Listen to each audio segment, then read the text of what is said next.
আসসালামু আলাইকুম। আজকে আমরা আলোচনা করব অ্যাভেঞ্জার 2 ক্যাপসুল নিয়ে। এটা প্রস্তুতকারক হেলথকেয়ার ফার্মাসিউটিক্যালস লিমিটেড। এটার জেনেরিক নাম অ্যাস্টাজেন্থিন 2 মিলিগ্রাম। এটা পার পিস 12 টাকা করে। এক বক্সের দাম 360 টাকা করে। এছাড়া এটা এক পাতা 120 টাকা করে। এছাড়াও এটি 4 mg আকারে পাওয়া যায়। নির্দেশনা কি জন্য অ্যাভেঞ্জার 2 ক্যাপসুল খাওয়া হয়?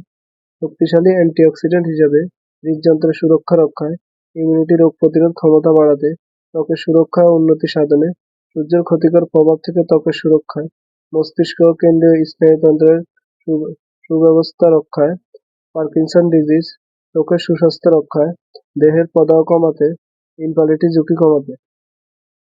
ফার্মাকোলজি: অ্যাস্টাজেন্থিন প্রধানত দুইভাবে অ্যান্টিঅক্সিডেন্টের ভূমিকা পালন করে। অ্যাস্টাজেন্থিন মূলত সিঙ্গলেট অক্সিজেন নিষ্ক্রিয় করে এবং লিপিড পারঅক্সিডেশন এ বাধা দেয়। এর ফলে শরীরে ক্ষতিকর ফ্রি রেডিকেলের পরিমাণ কমে। এর মাধ্যমে অ্যাস্টাজেন্থিন খুব কার্যকরী অ্যান্টিঅক্সিডেন্ট হিসেবে কাজ করে। অ্যাস্টাজেন্থিন প্যাসিভ ডিফিউশনের মাধ্যমে ফ্যাটি অ্যাসিডের সাথে ইন্টেস্টিনাল এপিথেলিয়াম দিয়ে শোষিত হয়। এরপর লিপোপ্রোটিনের মধ্যে শোষিত হয়, লসিকা এবং রক্ত সংবহনের সাথে সাথে লিভারে পৌঁছায় এবং সেখান থেকে পুনরায় আংশিক লিপোপ্রোটিনের সাথে ক্ষরিত হয়।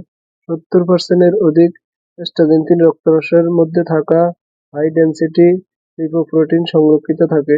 অ্যাস্টাজেন্থিন ঘনত্ব সবচেয়ে বেশি ক্ষুদ্রান্তরে ক্রমান্বয়ে তুলনামূলক কম ঘনত্বে অবস্থান করে ত্বকের নিচের চর্বিস্তরে, পেটের উপরিভাগের চর্বিস্তরে, হৃৎপিণ্ডে, সবচেয়ে কম ঘনত্ব মাংসপেশিতে। আফটার সেবন বিধি: 18 বছর বা তার বেশি বয়স্কদের জন্য 2 মিলিগ্রাম ডাক্তারগণ দিনে একবার অথবা 2 বার দিয়ে থাকেন। এছাড়াও চিকিৎসকের পরামর্শ অনুযায়ী সেবন। পার্শ্বপ্রতিক্রিয়া: অ্যাভেঞ্জার 2 কোনো পার্শ্বপ্রতিক্রিয়া পাওয়া যায়নি।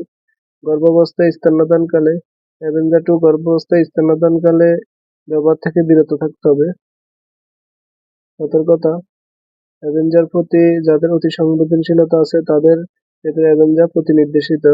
থেরাপিউটিক্যাল ক্লাস: সাপ্লিমেন্ট, অ্যাডজুভেন্ট থেরাপি, সংরক্ষণ, আলো থেকে দূরে, ঠান্ডা শুষ্ক স্থানে রাখুন, শিশুদের নাগালের বাইরে রাখুন। এছাড়া যে কোনো মেডিসিন খাবার পূর্বে অবশ্যই ডাক্তারের পরামর্শ নিয়েই খাবেন। নিজে নিজে ভিডিও দেখে কোনো ওষুধ খাবেন না।